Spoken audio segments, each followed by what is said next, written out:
Welcome to another episode of our personal empowerment audio series, Finding Yourself in Paradise. Hi, I'm Michael Benner. And I'm Steve Snyder, and our program this week is entitled The Heart Talk. Now, the Heart Talk's not a particular kind of talk. It's really more a template for many kinds of talks. It's sort of a way to make sure in the most important of conversations that both parties are very clear they are both heard and understood.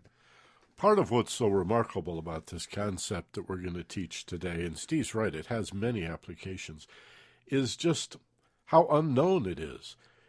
It's like this great tool, this skill that anybody can develop with a little bit of practice, that is such a wonderful alternative or substitute, even antidote for the kind of dissension or poor conflict resolution that we have in most relationships. Marriages we'll talk about, but it could be at work or with friends and family, all kinds of applications. And Steve and I will even talk to you a little bit about how to use a heart talk to communicate more deeply, more effectively, even when there's no conflict or adversity, just as a kind of a, what do you say, proactive initiative, I guess. Yeah, there's a lot of different kinds of talks that we have, and some of them are like small talk, and that's not really the place for the heart talk, but it's the big talk, not the small talk, where heart talks come in. You know, I've been doing a seminar for a few years for CEO groups called Transformational Conversations, how to become significantly better at having important conversations with the people in your life that matter. So I've thought a lot about what are the most important kind of conversations that we have in our lives? And I broke it down into like 10 kinds of conversations that we have. Thought back over all the conversations I've had, and these are the sort of, to me, that stick out as the 10 most important kind.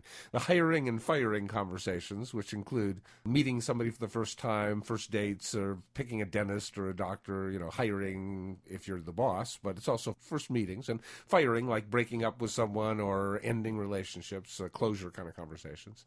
And then there's information conversations where you're sharing data back and forth, and then there's problem-solving or looking for solutions, brainstorming conversations, and there's decision-making conversations. And then when it gets more like personal, there's like appreciation conversations and motivation conversations. Thanks for what you've done. I really believe in what you can do. And discipline conversations when you're really not doing the thing you're supposed to be doing. And finally, empathy conversations where you're really listening for what they're feeling.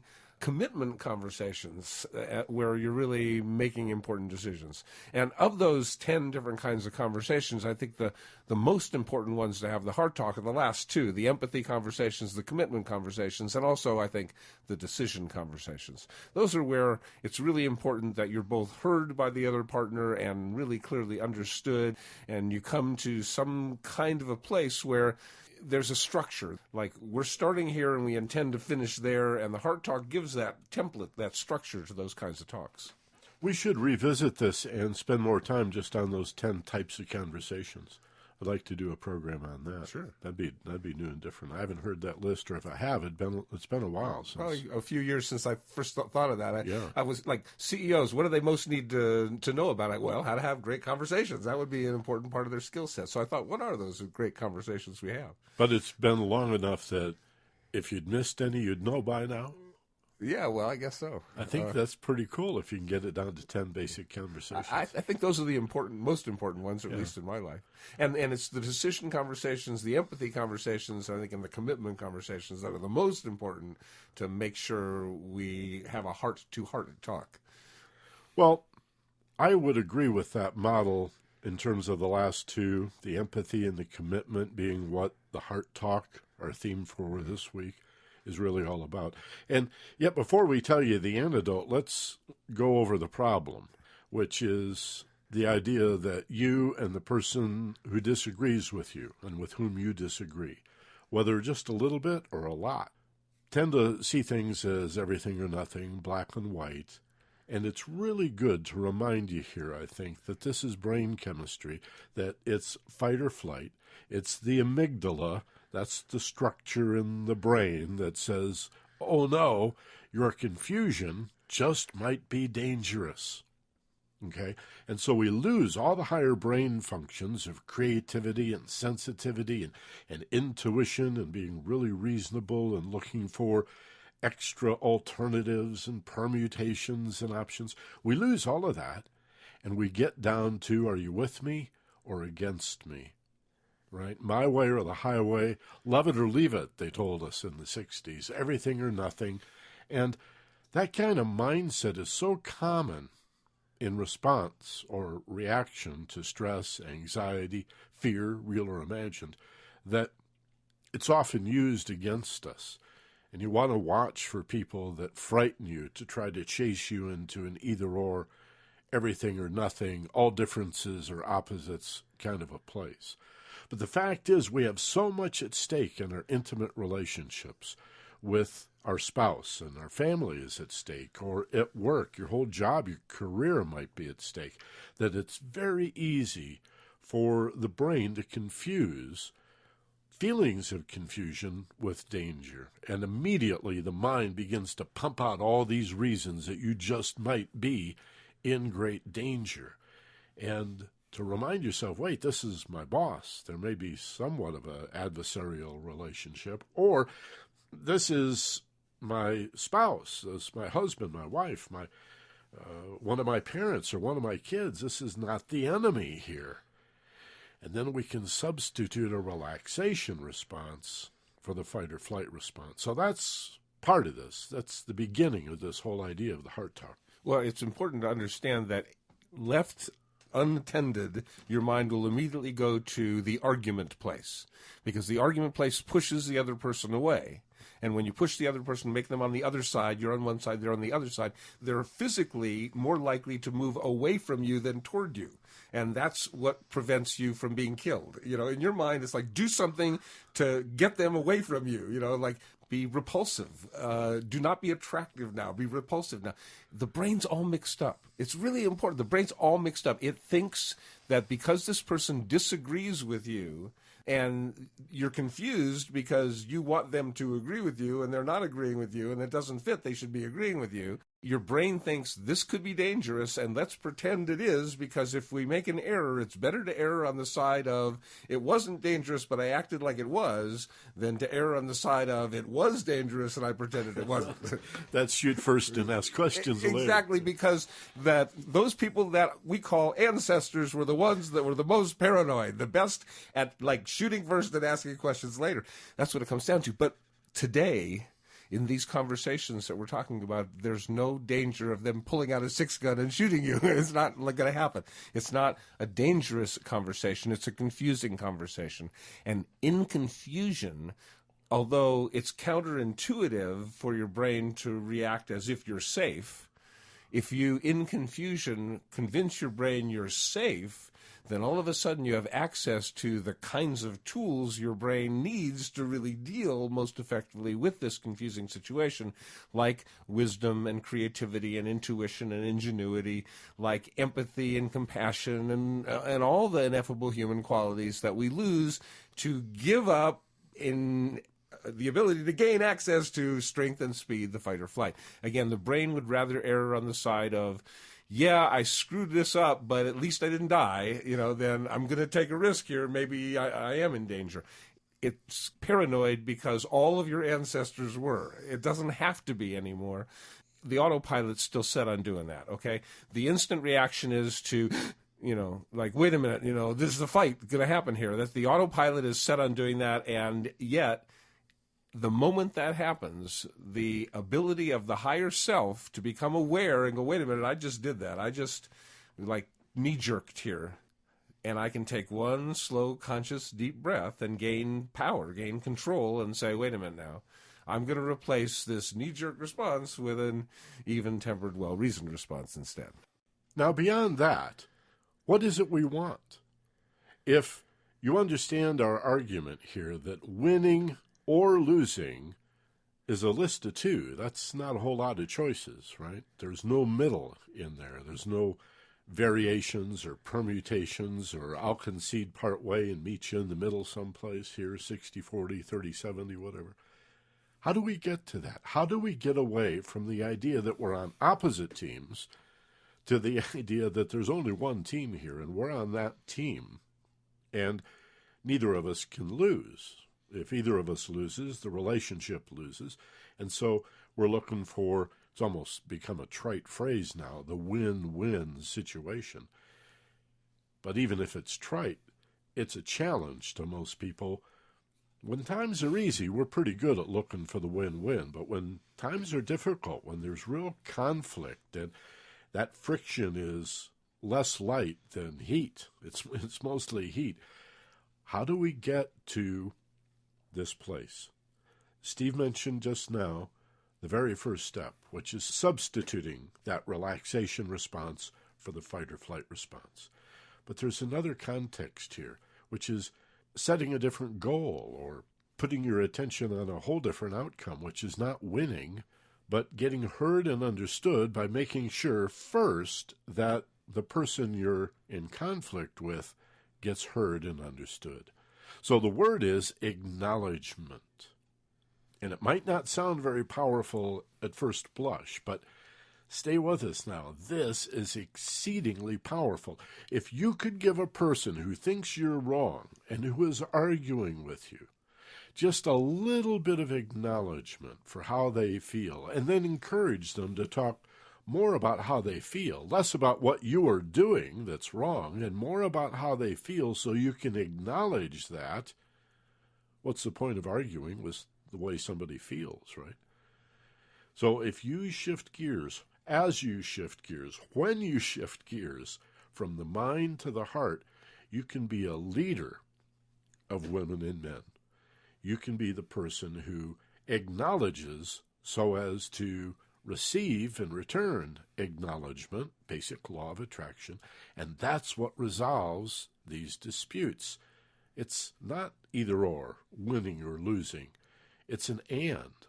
You and me, and we get there by acknowledging the way the other person feels. When we argue, I dare say that's what we're arguing about, not the issue. It might be 20% about the facts and the data and the point of view. Trust me, it's 80% or more about how people feel emotionally. You know, and that concept of win-win, if you decide that's what we're going to have, you become the leader, you can say that's it. That's all that's acceptable to me is a win-win. And where win-win might be trite, it's trite and true. You know, it's the truth. It's what has to happen, because in this kind of a conversation, it only takes one person to determine that outcome. If one person says, I'm going to make sure this is a win-win conversation, and they can get on the level with the other person and can say, I'm not going to fight you. You know, this is not a fight. We will not fight. You're on my side. We're on the same side together. I'm the leader because I'm acknowledging this up front. But the bottom line is I'm playing this game as if whatever side you're on, that's the side I'm on, and we're against whatever this thing is we're dealing with. One person can guarantee this win-win situation. And so become the leader, and then you can establish this as a heart talk. Now, what that means is the outcome of this talk is not about winning or losing. The outcome of this talk has got to be about finding a way both people can win. But the outcome of this talk, the heart talk, is, as you just said so clearly, acknowledging the feelings of each other, making sure that whatever it is that you're feeling is heard by me, and you know I heard you, I gave it back to you, I let you know I heard you, and the same in reverse. So the key to the heart talk is, at the end of the talk, whether we agree with each other or not, we still feel like we're on the same side, and I really know where you're coming from. Whether I agree with it or not, I know where you're coming from, and you know where I'm coming from too. I think this is the second secret, if you will, to play on the book and DVD that was popular a few years ago called The Secret, the Law of Attraction, that the mental nature of consciousness tends to be like seeds, that your dreams are the seedlings of reality, that you reap what you sow and go where you look and get what you expect. So that's pretty much out there now. A lot of people know about it. Some people understand it. A lot of people don't understand it. Some think they do and disagree, whatever. The second secret, if you will, has to be that your feelings are your emotional feelings. Now, what we're talking about is taking responsibility for your emotional feelings as a response to whatever's been done to you. Again, this is not an either-or. Either. It's not a matter of who did what to whom, but both of you having an experience that you can describe in terms other than you did this and you did that. When we leave it to the mind, what comes out of our mouths are you statements. You always, you never, you're the one who, well, you brought it up, well, you started it. And, of course, they're going to get defensive and respond back. That's your basic argument. What if you shifted gears, remembered this program, and even if at first you weren't sure what else to do, you just said, I've got to shift gears somehow. What did those guys talk about? How do I do this? Oh, yeah. I go to the emotional nature by making statements out loud that begin with I feel instead of you. And that doesn't mean I feel that you. I feel, and then follow that with like a feeling. It's not that people deliberately do this, but we're so trained to rely on the mind when the heart hurts. It's hard to go to the heart when the heart hurts. That we will put a I feel statement attempting to do what we're talking about in front of what turns out to be just another thought or a judgment. Your thoughts are objective. They're always going to be about the other person. That's what the mental nature does. It judges the world around it. But you have a second intelligence, which is your emotional intelligence, your EQ, if you will. And that is subjective. It's about you. So certainly other individuals or groups of people or circumstances and events will stimulate your feelings.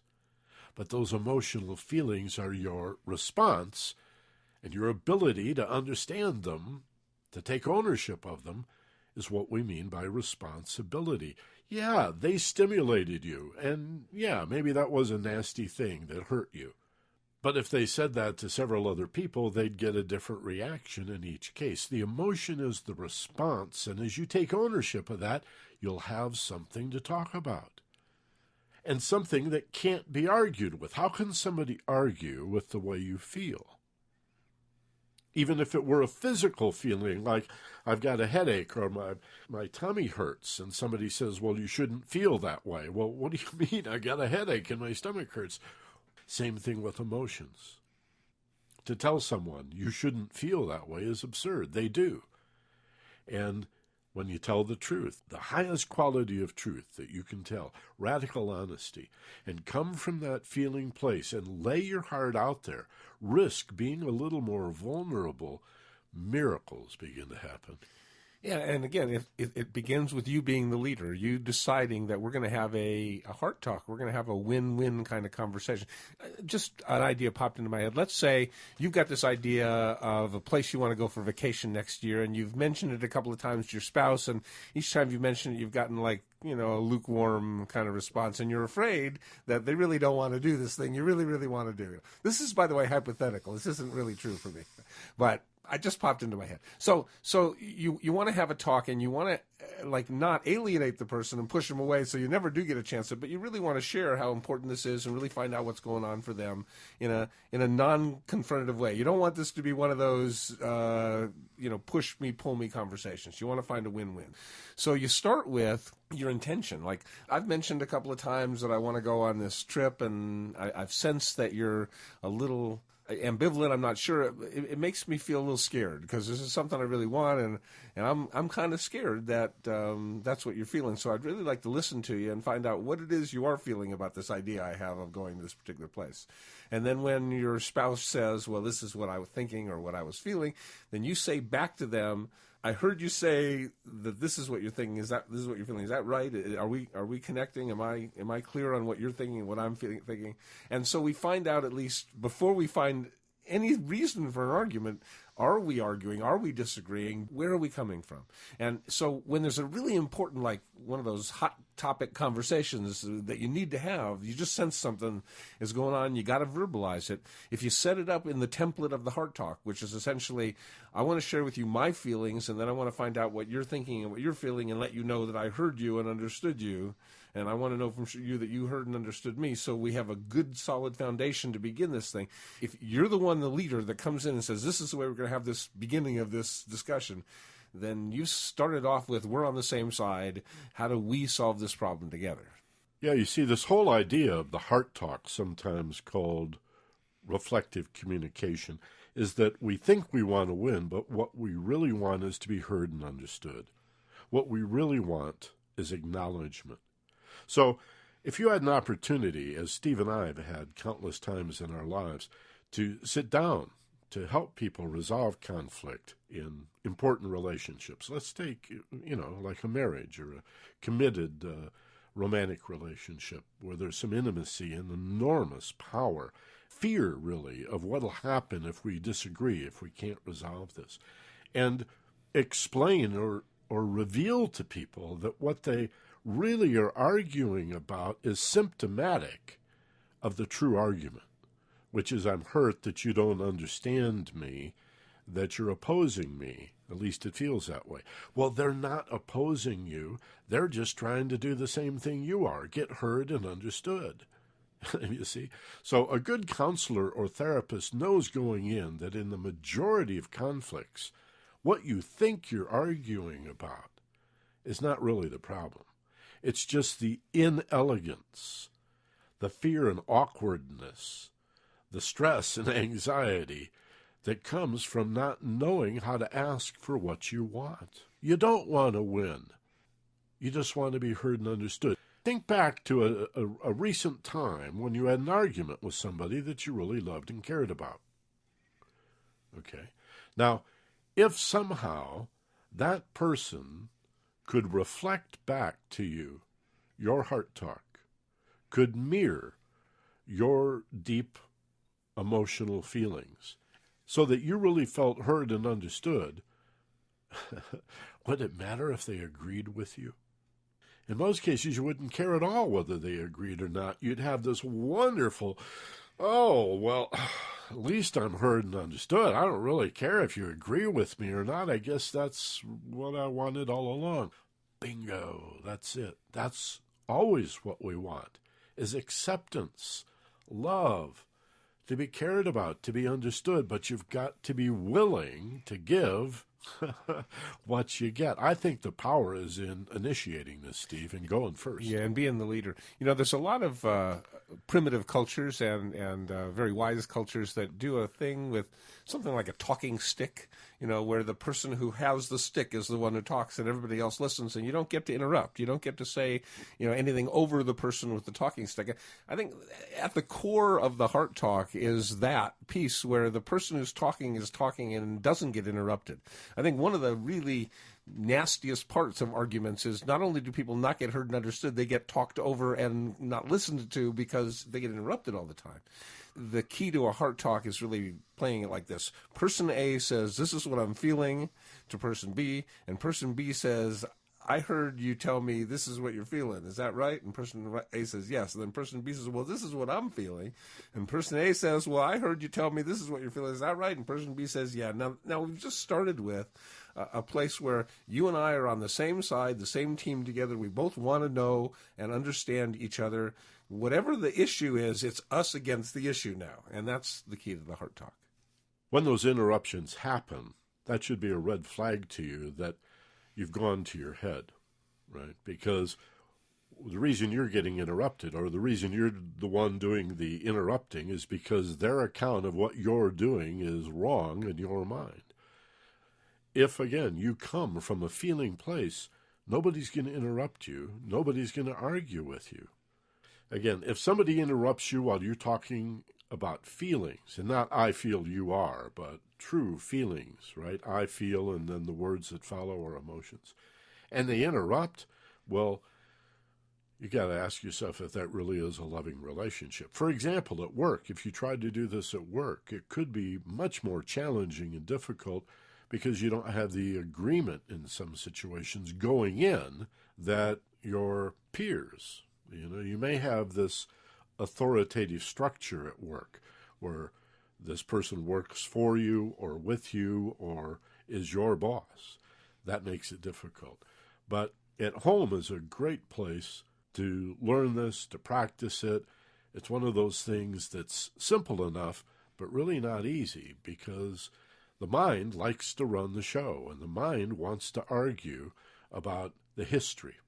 I think that's another important tip, is when you begin to build a case by bringing up old stuff, more than a couple of days old, you're building a case. Now you're going Perry Mason on us, right? and you're looking for somebody to win and somebody to lose. You want the judge to bring down the gavel at the end of the show and say, and the winner is, and therefore anybody who disagrees is wrong. That's not the right way to resolve conflict in a marriage, certainly. Again, we talked about the win-win situation. Forget about building the case and forget about the past, because that's just going to encourage them to do the same thing, and it never gets resolved. You don't want that kind of adjudication. Who's right and who's wrong. What you want is mutual empathy and understanding that can be truly and honestly reflected back. And it's often amazing. It's like, wait a minute. You mean when you said da-da-da, what you really meant was da-da-da? And you learned that because they were talking about how they felt when it happened. And you go, wow, I didn't realize that. Well, yeah. Oh, well, that changes everything. I mean, it's amazing how much we misunderstand each other, and the mental argument will not resolve it. But the emotional heart talk can. Yeah, and as the leader, you really have three jobs to do. One that you have to do once, and the other two you have to do over and over again. The one you have to do once is say, I want to include in our relationship this heart talk thing, and here's how it goes, and can I have agreement with you that we're going to do heart talks? So somebody's got to be the leader and say, here's what a heart talk is. It's this not fighting. It's this I'm sharing my feelings and you're telling me what you heard and vice versa. So are you willing to install that in our relationship? That's part one. And then the other two things is they have to be the ones say, okay, time for one, time for a heart talk right now, and get the agreement to do that. And then during the heart talk, they have to be the ones saying we're off target. We're not doing heart talk anymore. They have to be the ones say let's stay on the heart talk ground rules. Those are the three jobs. The first job is only one time. You got to set it up to happen in the relationship, and then the other two jobs are calling the time we need one now, and then making sure we stay in the boundaries that we agreed upon. When we do this program in the future on the 10 Kinds of Conversation, Steve, one of the things I want to talk about is the role of stories. I love telling stories, and you're a good storyteller too. But, telling stories can never replace the current presence and spontaneity of conversation. True. So if we do nothing but tell stories in our conversation, we're really not conversing. We're just spinning old yarns. And there's not a whole lot of listening that goes on and not a whole lot of empathy or heart talk. Again, I love stories. They can really be powerful and enjoyable and illustrative, but you have to weave them into be here now, to borrow from Ram Dass. Right here, right now, present, caring about the other individual, good eye contact. And again, the only secret is get off the mental thoughts, which will always be about the other person, the you. Take a breath and relax. Go to paradise. Move down into your heart. Move your awareness right down into your heart or your belly if that's where you feel the angst. Breathe into that area and make I feel statements. And if the other person doesn't acknowledge them, ask for acknowledgement. Say, I'm not trying to win an argument, but could you tell me what you're hearing me say about how I feel? Then if you feel really heard and understood, as you were saying, Steve, wow, that's all I wanted. You realize often at that moment, I thought I needed to be right, but I just wanted somebody to say, I can understand how you'd feel that way. Imagine somebody saying that to you when you thought it was an either or, right or wrong, and somehow the conversation got to that person saying to you, I can understand how you'd feel that way. Wow. Isn't that it? Isn't that what we really want? Yeah, and it's really an easy road to follow. It's just a hard road to turn off onto. It's like we're going down the road of normal life, and in the past we'd have kept on going right into the argument. So you know what I suggest people do? That's a great point. You have permission. You can give each other permission in the middle of an argument, I think, to say, wait a minute, this is what we always do. I don't want to do this. I don't know what we're supposed to do now. I'm all confused and mixed up, but time out. Time out is a wonderful phrase to use. Just wait a minute, hold on, stop. Let's not go there right now, at least, that kind of thing. And it's catching that. It's catching that. Now, It seems to me mastery comes in how early you can catch that. Because if you can catch it really, really early, before the amygdala shoots even, before you get that twitch of fight or flight response, before you get that anger burst, if you can even catch it, that's mastery. Now, mostly we can't do that. And if you can hold the frequency. Oh, yeah, that would be... That's the temptation Yeah. right there is to... Again, that's a very powerful built-in survival mechanism to, as Steve said, repel you and make you feel afraid. You just have to substitute consciously a more appropriate response and say, wait, this is my husband, this is my wife, this is my partner, this is my lover, this is my best friend. Hold on here, brain. Relax. So to me, the best way to keep in touch with how am I doing there is to keep in touch with my breathing. Because... you see, before, when my mind, even in the back of my mind, I start into an argument thing, because arguments don't just, happen. I mean, usually there's some rehearsal of it going on in your mind ahead of time. Like you said, you're doing the Perry Mason thing, you're thinking about, but when we're going to have this conversation, I'm going to say this point and that point, they're going to say this, and so we do some of that. So when that starts to happen, before the real thing even, that's where you have to say, wait a minute, hold on, let's catch this, let's do this differently this time. And that's where you have to say, okay, I'm going to pay attention to my breathing. And I notice that as soon as I start getting that shortness of breath or that faster breathing or that not breathing thing going on, as soon as that happens, that's when I'm prone to move into this kind of opposing state. So what I like to do is sort of set that up in my mind, always pay attention. If my breathing starts getting really shallow or really rapid or just other than calm and relaxed, let me know. Notice that. Pay attention to that, because that means you're starting to tense up. You're starting to get, ready to jump or yell or fight or protect yourself or whatever it happens to be. The real mastery comes in catching it even before you do that. But we all have the ability, I think, to catch ourselves after the first awareness of it. That is, the first moment that comes where we could say time out, wait a minute, I'm noticing, we all have the ability when we notice it to not choose to ignore that in our mind and continue on down that path, but to say, hey, this time I'm going to stop this behavior and do something different. I think you also have the right in these situations, especially the context we're talking about, the romantic relationship, the marriage, the committed relationship, to say, I need a few minutes to get it. I can't do that right now. In other words, how long is this timeout going to be? It might be 5 or 10 minutes. It might be 45 minutes or an hour. In some cases, let's say it's late at night, you both have to go to work or somebody's got to get up early. There are those rules that say never go to bed without resolving the argument. Part of wisdom is knowing when rules don't apply. You might be able to put it off for a day if you've got a good, strong relationship and then revisit it the next day, but it's got to be revisited. You've got to get back to it. And after a couple successful rounds of this, I think you'll find that it's not nearly as scary as the mental argument, the Perry Mason stuff we're calling it in the program today.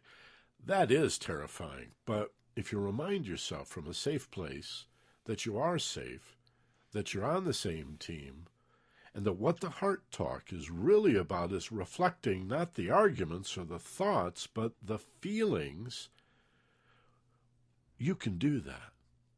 You can disagree with your partner, breathe and relax, and be in a space where you care about their feelings, provided they're coming from a feeling place. Steve and I said, if in the middle of the conversation somebody slips and they go to a thought and they start saying, I feel you are, and then there was that time and you always do this, and now we got to correct.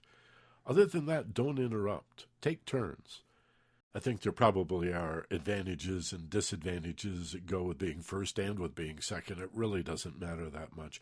But if the person who goes second, who listened on the first round, and then is the one who is speaking in the second round, if they bring up something that wasn't addressed in the first round, and you want to respond to that, you could do a second cycle of this, right, where each person gets a turn. But each time, narrow it down to what you discussed in the previous discussion. Don't go far and wide. And you can chunk it down that way very quickly. Sometimes you'll have to go around 2 or 3 times, but in the majority of cases, if you each take one turn, don't interrupt unless you get off track and start making you statements. Then gently remind them, I care about your feelings. I want to hear about your feelings so I can play them back. Then you tell at the end of this first half, right? You're the listener, let's say. You tell your partner what you heard them say about how they feel, present tense, how they're feeling right now. Okay? Until they feel heard and understood. You don't have to agree with them, because you get a turn. Now, if you're the one that listened first, as Steve outlined, it's your turn now, and you speak the I feel statements while the other person, your partner, listens. Their job, again, is simply to play back those feelings so you both feel heard and understood. Bang, that's it. 1, 2, each take a turn. The majority of cases, that's all it takes. And the whole argument is gone, at least the vast majority of it that was emotional in nature, that was preventing you from finding a compromise or arriving at a mutual understanding. In the few cases where you've done this successfully and there still is some dispute, it's much easier to resolve, to find a compromise or a balance point, because the emotional turmoil is settled. You're coming from a calm place. It's just amazing. I said this before, but in my own life and also in the people I've worked with, how much of what we argue about is just the emotional hurt needing some acknowledgement, just needing somebody to care about how we feel. The facts and the figures and the details and the information that we thought it was about doesn't really matter that much at all. Think about an argument being sitting across the table from someone and a heart talk being sitting on the same side of the table with them. Think of the idea of whatever it is that you're dealing with, it's on the other side of the table. We are together on this side of the table. And the heart talk makes it happen that way. It starts with that intention. It's like, we're going to do this. We're going to understand each other's feelings. There's no fighting. There's no arguing. And at the end of this thing, we can agree to disagree. We can disagree without being disagreeable. We might have come no closer at all to actually solving the conflict that we have. But what we've done is we've set up a mutual desired way of solving it that doesn't involve yelling or screaming or calling names or bringing up old stuff from the past. It involves just caring enough about each other and about the usness to find a way to make this thing work. And by the way, in case it hasn't occurred to you, this is a great program to sit down and share with the significant partner in your life who you want to do this with. Listen to the program a second time and then talk about the process when you don't have some conflict or issue that you're dealing with. Do you think we can do this? Yeah. Well, how would we remember to do it? Well, a timeout. Well, how would we remember the timeout? Well, what if one of us doesn't want to do it right away? Get your ground rules all worked out. Talk about it so you have a sense of how to do this. You're much more likely to succeed then when, I was going to say push comes to shove. Hopefully not. When you have that hurt or that dissension, that problem. It's not only that emotional heartache in feeling hurt or insulted trips us into the fight or flight response. Even more simply, just the very fact that it hurts in our hearts and our emotional nature drives us up into our heads. A lot of people live their whole lives turning away from their emotional feelings because it hurts to go there. The tragedy is that we try to block out the hurt but still let the love and happiness come in, and it doesn't work. To whatever degree you're resisting feeling your hurt and your heartache, you're resisting your happiness and your joy at the same time. So this is very liberating to be able to talk about your hurt, to face your hurt, to share with somebody you love and trust how much you were hurt 10 minutes ago, earlier this morning, yesterday, but keep it current. That's enormously powerful, and that will strengthen the love bond and reveal this whole emotional intelligence thing that lots of folks don't even know about. They think the only way to be intelligent is what you think. But again, that's going to be always objective about the other. Subjective intelligence is emotional in nature. So the heart talk is for those times when it's really important stuff coming up.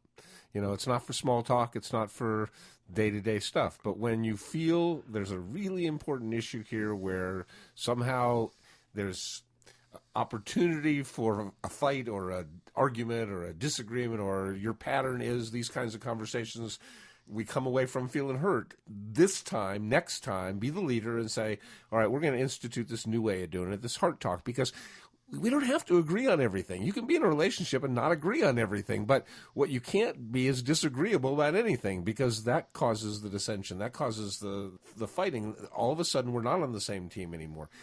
Enemies hurt each other.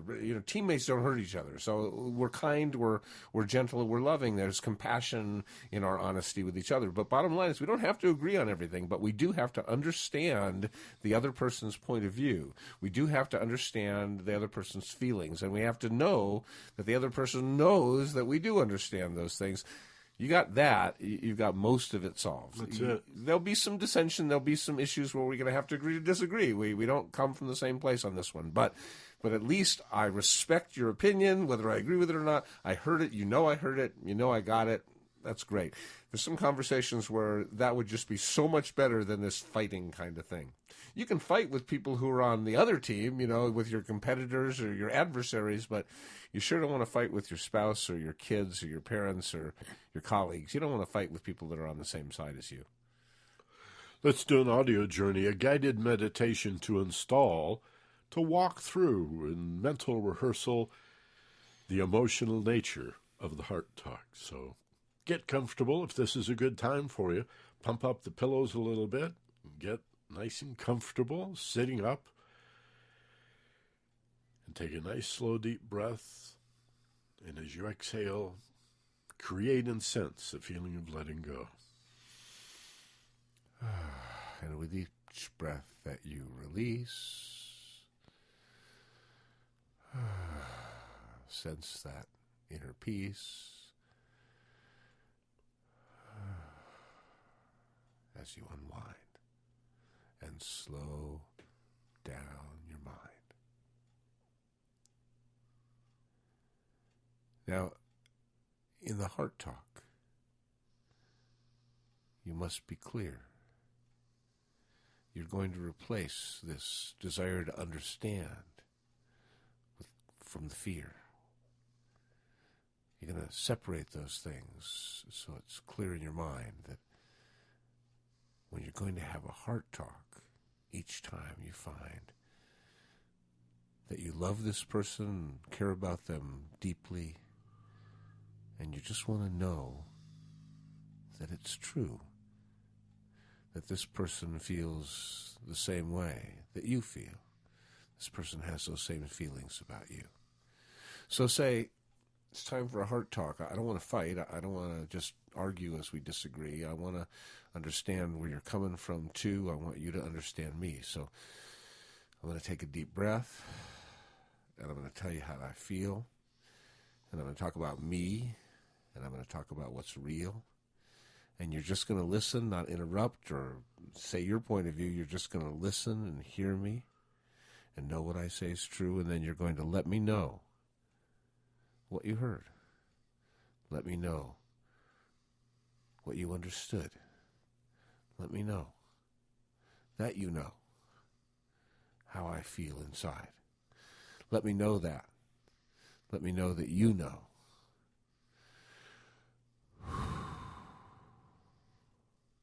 And it lets me feel safe. And then you can tell me how you feel. And I'll listen very clear, and then I can tell you I heard what you feel. And you'll know that that's true too. And whatever else comes after that, whatever discussion follows through, we're coming from a wonderful, powerful place. I'm on the same side as you. Whatever it is that we're disagreeing about, whatever it is that we're not sure, whatever it is that we're trying to fix, whatever it is we're trying to cure, it's we're trying to do it, not me against you. We're trying to do it. We're going to make this come true. The heart talk sets it up so that we're on the same side. And together we can face anything, and we don't have to hide. Take another slow, deep breath. Pulling in strength and power, hold as you peak, and as you exhale just as slowly, feel the letting go. Going deeper and becoming more relaxed. Allowing a memory to just bubble up without any effort at all. Don't chase it down or hunt for it. Just allow to arrive gently in your memory, a time when you had an argument that hurt, a discussion filled with heartache, maybe accusations, and a lot of misunderstanding. You're remembering one now. You know exactly what I mean. Go to that one. That one, yeah. And imagine in the midst of this, the person with whom you're arguing looking you right in the eye, and their eyes soften. In fact, their whole countenance shifts as they say to you, "You know, I can understand how you'd feel that way." And feel how it feels to be told by someone who still disagrees with you, you know, "I can understand how you'd feel that way." Feel the relief. Feel the tendency to take another breath and put down all this angst, all this stress and anxiety carried in tight muscles, as if you were in great danger and you needed those tight muscles. And now imagine that you respond, maybe a few minutes later after an exchange, less heated than before. Still some friction, but less heat, more light. And you find yourself still not agreeing with this person, but able now to say, "You know, I can really understand how you'd feel that way." Imagine that you're about to get into one of those arguments, those fights that you've been in before, and take the opportunity now to pretend that you're looking at your own face in a mirror. And if you are visual and you can see this picture, wonderful. Otherwise, just sort of pretend that you could. Just imagine what it would look like if you were seeing it. But you're seeing your face in the mirror transform from calm to angry. And you see it bunching up and tightening up, and you see the furrows in your brow, and you see the redness coming, and you notice how you're hardly breathing, and your breathing's getting shallower, and you can see the tension and the anger in your face, and then you decide, wait a minute, time out, I need to have a heart talk instead, and you see your face soften. Your breathing becomes deeper, and your face becomes softer, and your heart becomes more open, and you feel transformed. In that moment, you just feel transformed. That anger is just dissipating. It's just disappearing. It's just fading away. You saw yourself beginning to get angry, but you saw how one moment, consciousness, choosing to have a heart talk, and all is transformed. And now imagine that your spouse or the person that you were about to have that argument with is watching that face go from that angry look to that softer, gentle transformation. Watch their face as they watch your face go from angry to soft and loving again. Say to yourself now, silently and internally, "You know, I can do this. And if I can do this, then we can do this together. We could learn to do this. Learn to listen. Learn to give each other what we want, and to substitute acknowledging your partner's feelings for the need to be right. Consider that understanding is usually superior to being right. And if you want to be right, you get to be right, but often you'll end up all right and all alone. And if you want to understand, you get that special feeling, that special warmth of togetherness, of harmony. Not union in the sense of a perfect reflection of each other, but a love that includes respect and trust for the way in which you agree to disagree. There's elegance in that. And you can do this.